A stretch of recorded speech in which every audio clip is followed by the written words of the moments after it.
கதை கேட்க தயாராயிட்டீங்களா? இன்றைக்கான வேத வசனத்தையும் கதையும் பார்ப்போமா?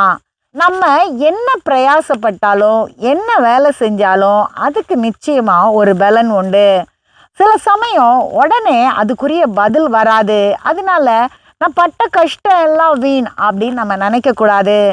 நிச்சயமா எல்லா பிரயாசத்துக்கும் பலன் உண்டு. வேதம் என்ன சொல்லுகிறது என்று பார்க்கலாம். நீதிமொழிகள் 14:23.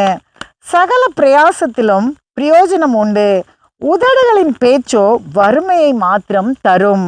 But idle chatter leads only to poverty. பார்த்தீங்களா வேதம் என்ன சொல்லுதுன்னு?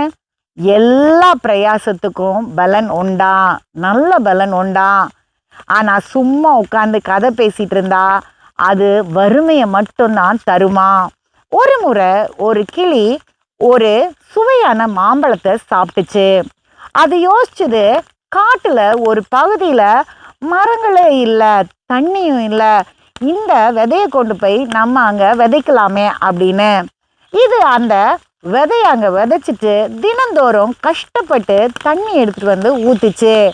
அந்த விதை முளைச்சி நல்ல செடியா வளர்ந்து பெரிய மரமா ஆச்சு. அதுல நிறைய பழங்கள் காய்ச்சுது. அந்த பழங்களை சாப்பிட்றதுக்கு நிறைய பறவைகள் வந்தது.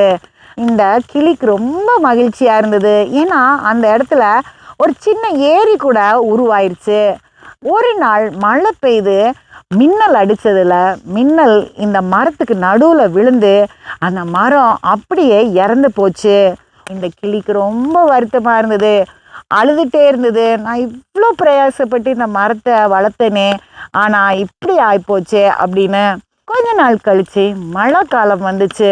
சுற்றியும் குட்டி குட்டி மான் செடிகள் வளர்ந்துச்சு. இந்த கிளிக்கு ரொம்ப சந்தோஷமா இருந்தது.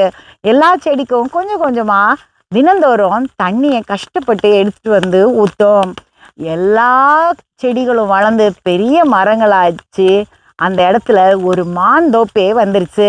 நம்ம சின்னதாக ஒரு பிரயாசப்பட்டாலும் அதுக்கு நிச்சயம் பலன் உண்டு. அடுத்த கதையில் சந்திப்போம்.